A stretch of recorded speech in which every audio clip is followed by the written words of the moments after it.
Dota 2 and Hearthstone, CSGO and StarCraft 2, the largest contests in the history of esports among the national teams. World Electronic Sports Games, the World Championship with the total prize pool of $4.5 million US. Registration for Europe and CIS regions is open. The finals will be held from October 6 to 9 in Kiev, Ukraine. Win your slot in the finals of the World Championship. Register right now. Welcome back to the World Esports Games. We have just sort of witnessed two complete parables. We've had the first map where everything looked Epiphany Bolt. They were doing great. They basically won it. Towards the end, they let it go a little bit. Then they win the first 5 rounds of the next map. It's like, it's all coming up Epiphany Bolt. Then they lose 16 rounds in a row. Ryan, how can you bring a positive to the Epiphany Bolt side?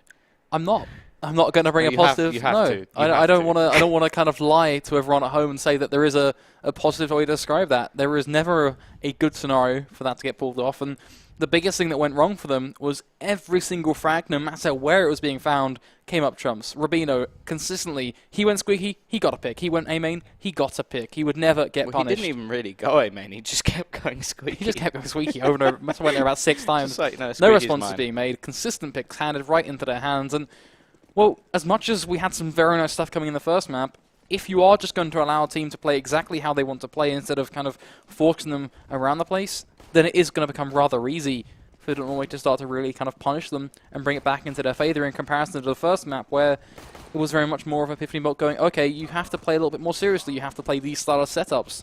And that's where things really did start to fall apart. But now we've seen Norway adapt. Things are working out hugely for them. Yes, everything was going their way in that second map. The one question we can look towards is, in this third map, Train, are they going to land all the shots? Are all those scenarios that you go, okay, well, he could do this work? Is it automatically just going to be an auto win for Norway? Or are we going to see them start to show a couple more cracks that Epiphany Bolt can try and squeeze their way into? Yeah, of course. A lot to really be mentioned. A map that really does favour those sort of AWP players, so maybe we'll get that double off of Polly and Rubino once again.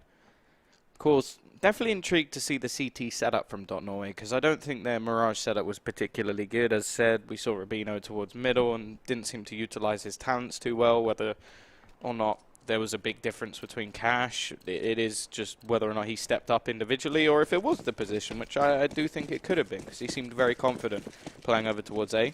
Either way, in the pistol round, they're looking pretty damn confident again. They've got themselves straight Kevlar, not going to play any sort of battle in terms of utility, and already expending the utility will be the T side, trying to sort of fake over towards that A side, but that faker, he's already been removed, and the rotation will be coming in. Quick trades off the bat as Polly manages to keep the man advantage over towards that CT side and looking for a little bit of aggression. I like this style of pistol play, getting close and personal with the Glocks. Corny has found one, but look at the shots coming out. Rubino, nice one, trying to bring it back, and well, there you go. Jacob with the retake. Bomb goes down at least, so something for Epiphany Bolt to play with, but when you aggressively push the B site, a bomb plant is almost expected. Yeah, I think at that point getting a bomb plant, or failing to get a bomb plant, should I say, would have been a flat-out failure in that round, but they do go aggressive. The premise, and also the start of the round in terms of once that plant was down, was good. It was a great start. However, where things kind of did fall apart was Norway. Their return frags, they were short, they were quick, and they were blunt, and it was, well, left a bit of a sting for Epiphany Bolt in terms of how they can respond. And in terms of response this time around, off the back of that bomb plant, they really aren't going to be putting too much into this round, if anything at all. Just a couple of upgraded pistols, no utility across the board, and well, they're up against a fairly hefty opposition. Norway looking to be a bit of a thorn in their side fairly early on. Of course, certainly going to be wanting to change that pace. Last time, and perhaps even both times, we've seen Epiphany Bolt storm ahead in terms of the first 5 or 6, and then the return will come on in, but this time around, it feels like only one frag, in fact, will be found by Ann's close-range pistol on towards Rain, but it's still only one. Yeah, and you can see that the buy coming out from Norway was one pretty much confirming the fact that they knew a buy was coming into this round. Rain will go aggressive with the Mag 7, make himself a little bit of money, and then lose his life, which now means he buys back up with pretty much the weakest buy on his team. The scout on Polly is a bit questionable, but can, of course, still do the work, especially when jumping, and gives him some aggressive angles over towards this sort of A main position. In terms of the setup, they've gone very aggressive. Look at them pushing all the way out towards this upper B position. Rain is ready and waiting. Will they expect this? It looks like they will, but it doesn't matter. Rain finds the kills. However, in the other side of the map, we've seen trades going the way of the T's. They've taken this into a 3 versus 3. Nice shot from Polly, though. Brings it back as the advantage goes over towards that T side. Rain is low, and this scout does have to do some damage. Luckily, Jacob is there to help, but they're both very low. The removal of Polly actually gives a good opportunity now to Mac, but he has to be very careful as Rain is flanking, coming in from behind. Should give this nice and easy, and there we go. It finished off by the man who started it. Clear cut positioning coming out from Norway. Credit once again goes to Epiphany Bolt for the early portion of the round. As much as we did see Norway force a couple of ranks with aggression, we saw a very nice start in terms of them getting themselves on towards the site. But again, it's the same sort of narrative. Norway, they excel at the later round portion, which is still a complete flip of what we witnessed in that first map, and it is painting a very strong picture for them in terms of the CT side. However, you have to take into context, it is going to be another colony booster in terms of the SMG and Rubino and overall where we sit in this round. But we're still looking towards that following buy round, which will be a bit of an interesting one in itself as Rain mops up Cali. A couple more to roll on in to take down Mac. At this point, the potential to find one is slowly beginning to dwindle. Maybe a couple of long-range shots can be made. It's still going to be a flat-out no. Skirk escaping on 1 HP. Yeah, Norway, or Norway, take themselves the first 4 rounds. A buy will come back up now for Epiphany Bolt. Whether they'll have an AWP, well, there you go. Calais will answer as I ask. You have to remember, if he'd got just 1 kill with any weapon, even including the CZ, he would have had enough for Kevlar. Unfortunately, he is sat on 0 at the moment. Does have the AWP at least, and on the other side, we've already seen double picked up. Rubino back with the AWP again, and this is going to be an aggressive push once more. Rubino will be set up as that turret over towards upper B, looking to go for these aggressive peaks once again. Now, whether or not this position will be as effective as the last, that's yet to be seen. And in terms of the position of Polly, he's holding towards Ivy, but this gives him a long look down, all the way down the sides of the trains, with support of Rain, of course. And because of this position that they now have put Rubino in, this gives them a great angle to actually stack the site over towards A. Yeah, really just allow them to pry things right open. Polly will claim the first. What response will we see from this TSO, though? That is a question just to keep an eye on. Looking mostly towards the position of Anne so far, because he's the one really pushed the furthest. Though we do have to talk about how spread, in fact, as paint over towards the back portions of Ivy. A couple of smokes going to be landing on down. The first to follow in between those 2 trains. Jacob could prove to be a bit of an upsetting factor, as he's positioned perfectly in between Electric, allowing his position to be completely nullified by Electric in terms of pop dog viewability. Paint going to open things up in return on towards Polly, so it has been a bit of a 1-for-1 trade. But Rain needs to find himself this frag. Jacob to pick off Mac. We talked about his position in the past. He's going to be doing the work. Now Anne's dangerously low. Callie going to fling in from the side with the AWP to take down Jacob in return. Still looking towards Rain as the Deagle connects on towards Anne's. Rain holding the angle, takes down Paint. And at this point, it's all on one man, all on Callie, 66 HP. But he's got his back up against the wall in 15 seconds. He's got no armor, he's got no bomb. There's no reason for him to even attempt to go for this round. There's no time for him to do it now anyway. We'll remove an AWP on Rubino, and, well, the chance of them retrieving the secondary AWP is slim unless they actually remove Calais from the round. Now, there is an opportunity to do just that, but they would have to find him first, and the risk may not be worth the reward, especially when Jacob has so much money. Polly has the same, so they are going to just be able to force straight back into this one. The problem that we have now on the T side is whether they actually go for this round, because they do have enough that they could get something up behind this AWP, and with the max loss bonus in the next round, or a win bonus, of course, they would be able to buy anyway. So it looks like that's a scenario, especially as Callie doesn't actually have enough money to buy armor again, so it's not really worth the risk. I think you kind of do look at it risk versus reward, and I do have to agree with you, it's really just not necessarily worth it overall in terms of return on investment. As Rubino, going to be someone to watch. Backed up by Skirk, who is in a rather elevated angle, so gets himself some information to work with, as Rubino will make a bit of a blunder, gets taken down with a Tech 9 of Corny, but he will allow Jacob to swing on him, finds himself 2 damage, certainly going to be aiding at this point. Skirk finds himself another in return on towards Ands, and at this point it is beginning to get a bit of a crumbling round for Epiphany Bolt. Really haven't been able to do too much. The AWP of Callie will have a bit of an impact, punishing Jacob, so it has been still a return overall. A 3 versus 2. Callie, if he finds himself one more, you do have to look towards Mac. As much as it is a glass cannon rifle, it's still a rifle nonetheless. If he does get the jump and find the headshot, could find himself a frag to work with. But even then, you look at the HP of Norway, they are, for the most part, completely intact. Polly, the only one even remotely low. Mac in such an elevated angle, but the problem with that is he's looking for some information and really nothing for him to find. The timing in terms of this push won't mean that Polly will spot him out. But Skirk still holding so patiently. The flash, it will work, but he doesn't even check. That is ridiculous. How does he not even check that angle, blind Skirk? himself. Just giving you away completely out of that one. Whether he blind himself, whatever the circumstances, that is still going to be ridiculous. They will get themselves a plant. Kali to pick off Polly. But it will be Skirk in return. Rain actually missing the shots there, but we'll throw the Molotov out. You have to remember Kali also doesn't have any armor, so it will be even more stance of a one-shot chance. Rain sort of baiting him out at this stage as the peak will now come in. Again, missed shots, giving an opportunity, but Rain's just going to go straight onto this defuse. Smart decision from him. There's no chance for Kali to really do anything about this defuse.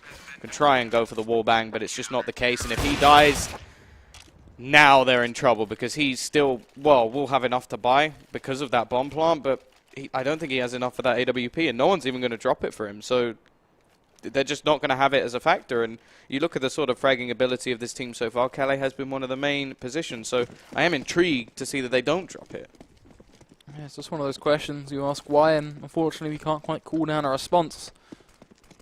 But in terms of my opinion, I do think that Calais has been a hugely impactful player, and every single matchup, and the fact he's not really being aided is a bit tough. And all these rifles, they are just being flat out disintegrated by Jake Kim as he will open up with 2. Mac in return on towards 1, so it is going to be a trade.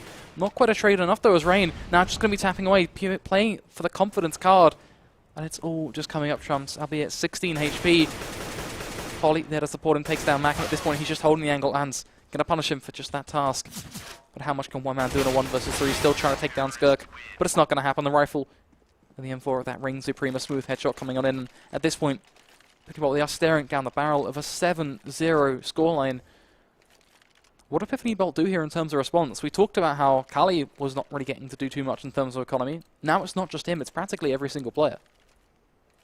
Well, yeah, in this round at least they're going to buy an AWP, but it'll be on to Mac, so not giving it over to a man who has been the sort of primary AWP, which is a question that I'm not really sure why. This time Rubino will peek aggressively with the M4, spotting one, doing some damage as well. Information gathered and can fall back after his aggressive push. We will look at the sort of setup for the moment as 3 players were on the B site early doors, but quick rotation goes back to a more standard point of the map. Of course, well, there's still an opportunity. Look at the frag coming out from Kali, even with the Galil still having an impact.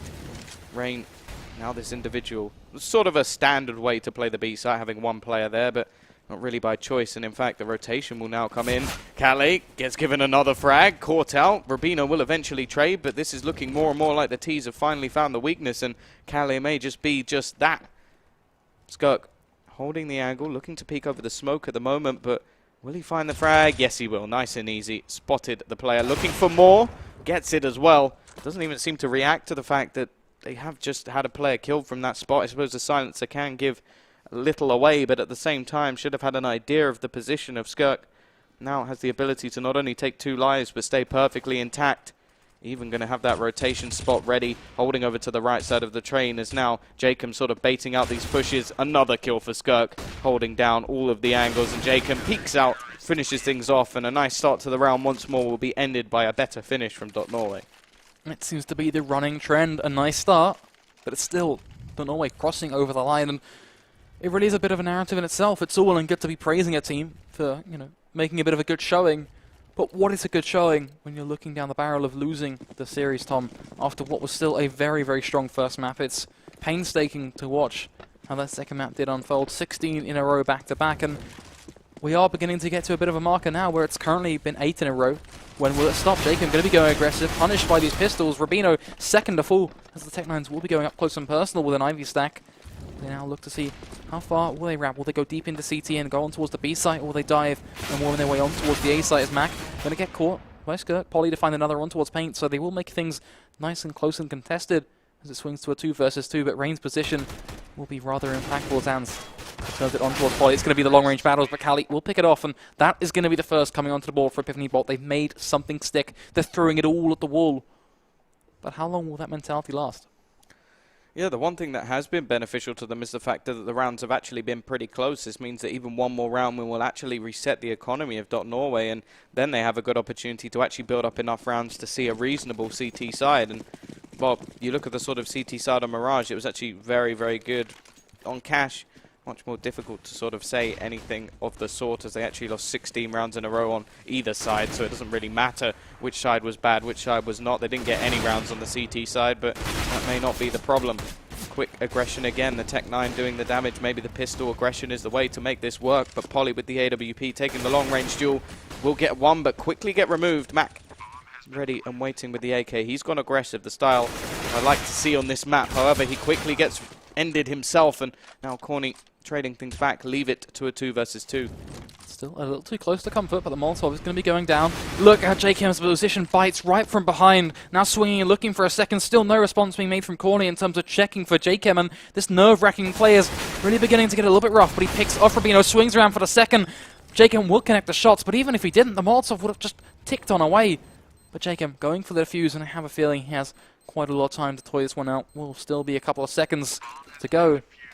But nonetheless, Norway, or Norway should I say, even then, they completely break the bank of Epiphany Bolt. It's just such a rough one to witness. You do look at one player, Cali, $8,000 in the bank, which is something to play with. But he's just one man, Tom. Still willing to have a high roller. He's the only one who hasn't died every round. Pretty much. And they've only won one round. One of them was actually a save of the AWP.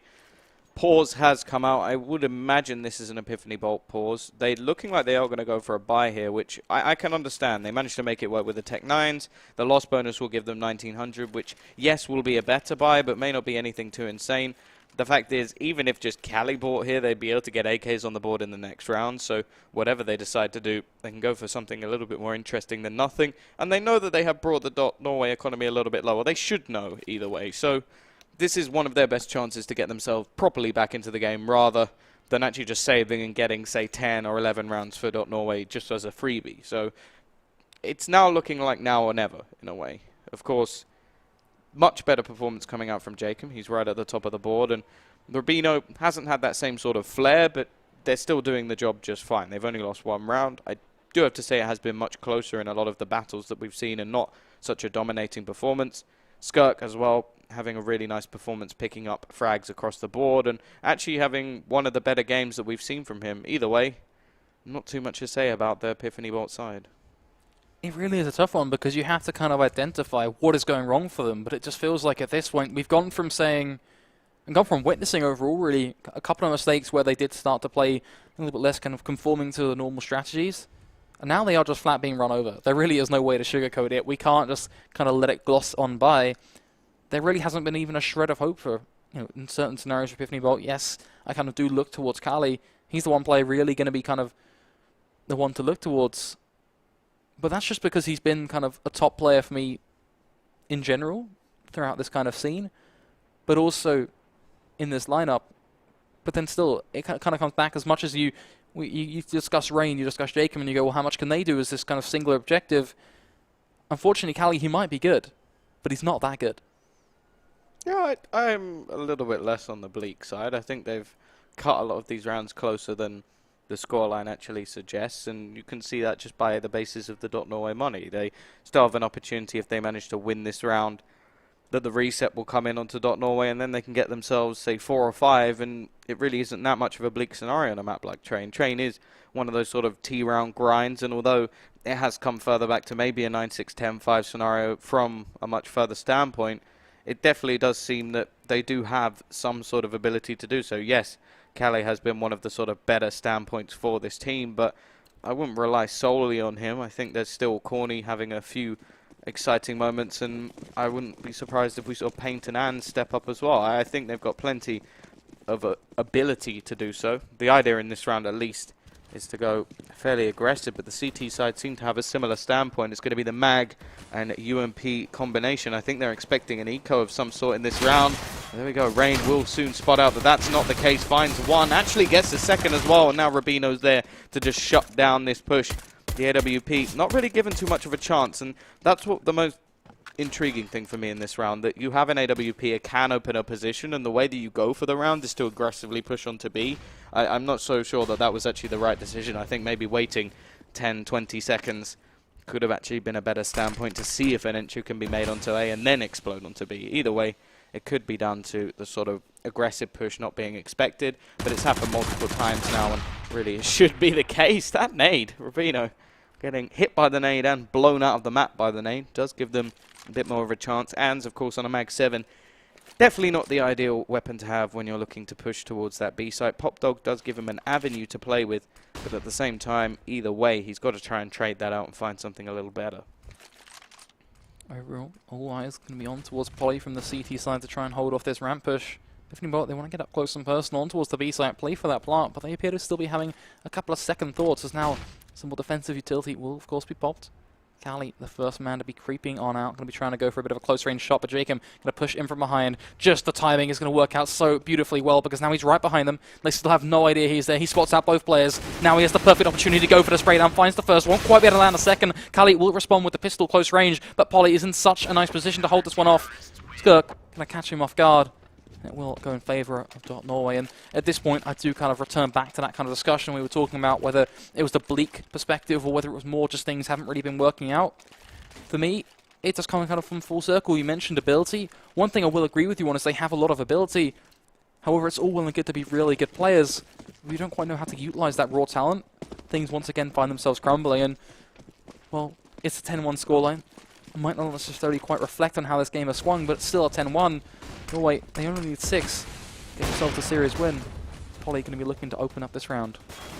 Still economy on edge at the moment for Norway, but they have won themselves enough rounds that maybe it doesn't matter too much at this point. Already up to 10 and looking to make it 11, as the issue is just trying to be forced by Epiphany Bolt. They have fallen back to some afterplants, but they're so far down at this stage, and Polly will finish as he began, finding a couple of kills with that AWP. This brings them to 11, and 4 players surviving will of course boost their economy somewhat as well.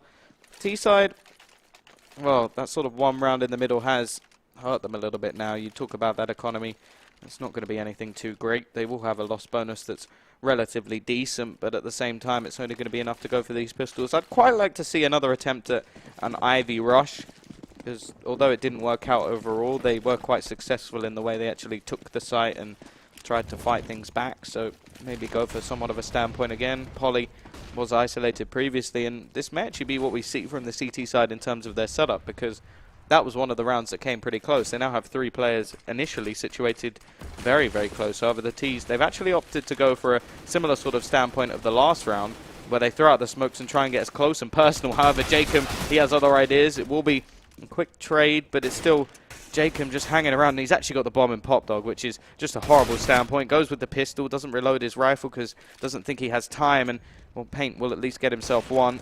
Still an advantage for that CT side in almost every single standpoint, but at least Paint has got himself a rifle to play with. Polly just going to be holding this Popdog angle, waiting to see if Epiphany Bolt will decide that their target of choice will of course be that A site, as they are still having a couple of second thoughts in terms of where they want to head. But Rain, he's dished out over on the B side, holding a very elevated angle, and this could work rather well in favour of this T side, in fact, because when they push out, if Rain doesn't quite get the timing on point in terms of flick over towards Heaven, and Rubino misses that first shot, it could be rather uncomfortable. But it very much comes down to, will Rubino miss the first shot? And the answer is going to be no. And Rain, he will flick around, connects it on towards Paint. Norway getting their 12th round on the board. And I have to say, as much as I do like the premise of what I'm saying from Epiphany Bolt, and that really has been a bit of a storyline in itself, they still don't appear to be managing to close out the later portion of the rounds. You mentioned the Ivy push. It was even prevalent there. They had a very nice start. I do kind of want to see a bit more aggression thrown into the mix. But it's just the kind of the later round portions, the after plants, even getting to the plant in terms of positioning, seems very shaky on Train. Yeah, 12-1. Half has gone way out of any sort of control. Even at 12-3, it's pretty poor standpoint to be in. The loss bonus is now back to max, and you can see that they will have a buy on the board. Rubino, well, you asked if he would miss the shot in the last round. I don't think he's going to miss too many shots at this position. Nice, easy spot to hold, unless they pretty much run into your angle and take the headshot, which is a possibility in Counter-Strike. They're not going to find you, and, well, Rubino already finding that first frag. Will now sit in the corner with a little bit of backup from Skirk as they try and hold off this Ivy standpoint. The bomb is down in the meantime, and they have actually managed to get all the way up the side of the train. The only problem is the only player really left to find is Rubino, who does get smoked out. Now in the meantime, Rain has found one over towards that B site, and this has just turned into individual city for Epiphany Bolt, trying to have a little bit of team play over towards Ivy, but in terms of the rest of the team, a couple have pushed towards B and been isolated. They will find one kill and actually get a second in the meantime, but it is Corny left alone and Rubino just finding shots all across the board. So much freedom being given. There was one smoke that tried to kind of limit what Rubino could bring to the table, and albeit it did work, it forced him to rotate, but forcing him to rotate to that position just gave him even more room to work with. And well, now at this point, it really all has been just dropped to the floor as Jacob will be in play with an auto sniper. Still 2 AWPs up nonetheless on Poly.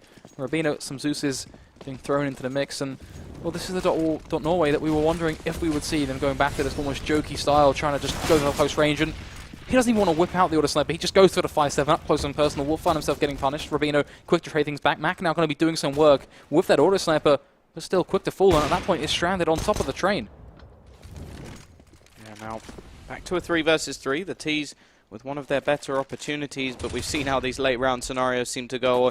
Not late rounds in terms of time, and just in terms of the amount of players that seem to be left. And one by one, they get picked off. Jacob with one, Rain with another, and who will be the one to take down Paint? I'm almost on that inevitable standpoint. Rubino looks like he's about to lose his life, which does give him a chance at least. Skirk with his Zeus back in hand, starting to feel that confidence again, but he will go with the rifle. End this half 14-1.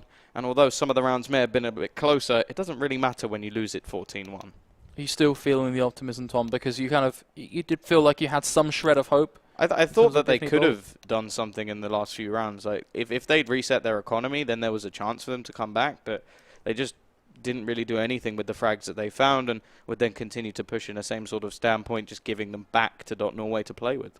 So the game plan wasn't quite all there, and we're now talking about plans. If they ever had a golden plan, a saved, whatever it is, now is the time to bring it out, because this is a dearly sought after pistol round. Frankly put, if they lose this, potentially may just be the series. It all comes down to them landing these shots on their CT side, trying to make use of the USPs, as it will be fire set to flat Kevlar. So they certainly know they're relying on hitting these shots, but already it will be a dink on towards Ans.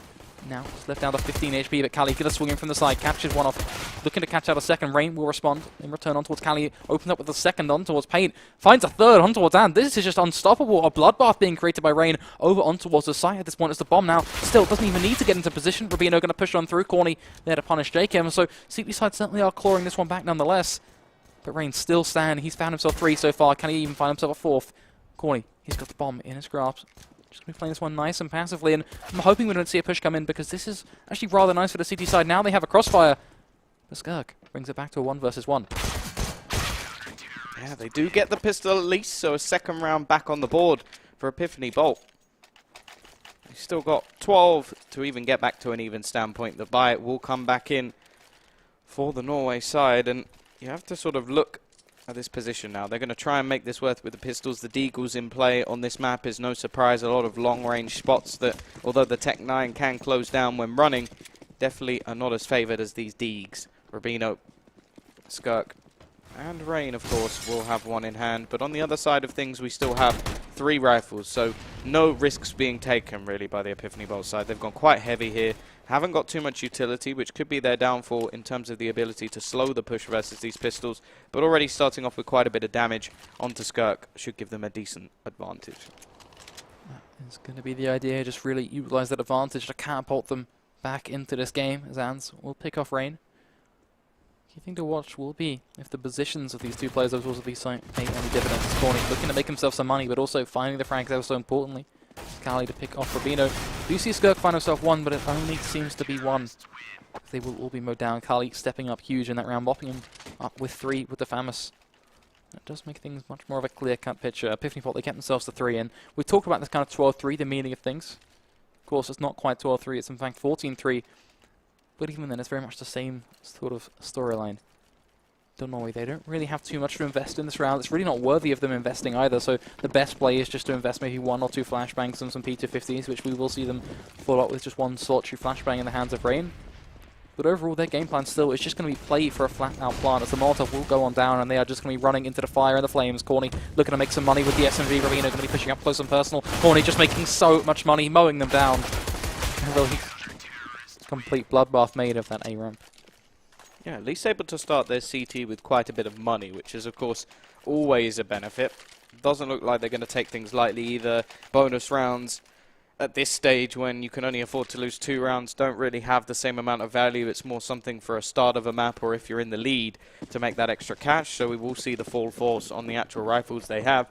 3 players, of course, already had the rifles and managed to keep them, so they will have some extra money. But it does mean that if this round is won by Norway, then we could be coming swiftly to an end. Corny needs to use his Molotov wisely. Timing is all but key. We've already seen Rubino try and run through it in 1 round. Of course, that was with the pistol. Goes for the peek and misses the shot. Now Jacob is going to go aggressive onto the site, losing 40 HP, but positional awareness seems to be worth it. Rain, he's going to go straight out onto the site, already tapping away, finds 1, gets a 2nd, going for the 3rd. Rain goes huge, and this is all over at this stage. Nice, easy round, as Rain makes everything look easy with the 1 taps. Well, man, just a roll on in does so much for his team, and at this point the payload has got its way down on towards the site. It's going to be ticking on away. There's really just no room for Epiphany Bolt to even think about breathing. As now we go into what potentially could be our last round of this series. Oh, this buy. This buy is going to be a different one, but it's still going to be entertaining to watch nonetheless. It will be 2 AWPs at minimum on Mac and Ans, and very much intrigued to see if it does get thrown over towards Cali's direction, but it seems like he's just going to be wielding the CZ, backed up by Paint with the Deagle, and it is, well, it's one hell of a buy, suffice to say, in regards to kind of this ramp. I'm looking forward to seeing if this kind of ramp will pay any dividends, but it seems like they are just going to be looking to split out towards this A site instead, as will be Jacob to kick things off on towards Cali. Hans finding himself a take with the orb nonetheless. So far so good for Norway, and Epiphany Bolt, they need to go absolutely up trumps to make this one work. This is what I'd like to call the screw it, we probably lost anyway by on everything in this round. Corny will manage to take a couple for his troubles towards the end, but that is all but done. And well, after that sort of first map, it looked like it would be a much closer game, but a 16-5 and a 16-4 coming out in quick succession. Norway just managed to take it overall. Either way, that is it for this series. We have now witnessed who will be through. Congratulations to Norway. They will be joining some other teams in Ukraine, and one of those teams, or 2 of those teams, will be coming up with us next, because we now play for seeding in a French matchup. I know that Envious are in that sort of position. I think we had another match going on at the same time to decide the final French team who will play Envious for that seeding match. A very tough one either way. The odds last time seemed a little bit unfair. I think it was a 10-1. Yeah, it was pretty much quite ridiculous. 1.005 or something in favor of Envious, and they actually only won one of the maps 16-14. So maybe we'll be about to witness an upset. Either way, we can only find out after the break. Dota 2 and Hearthstone, CSGO and StarCraft 2, the largest contests in the history of esports among the national teams. World Electronic Sports Games, the World Championship with the total prize pool of $4.5 million. Registration for Europe and CIS regions is open. The finals will be held from October 6 to 9 in Kiev, Ukraine. Win your slot in the finals of the World Championship. Register right now.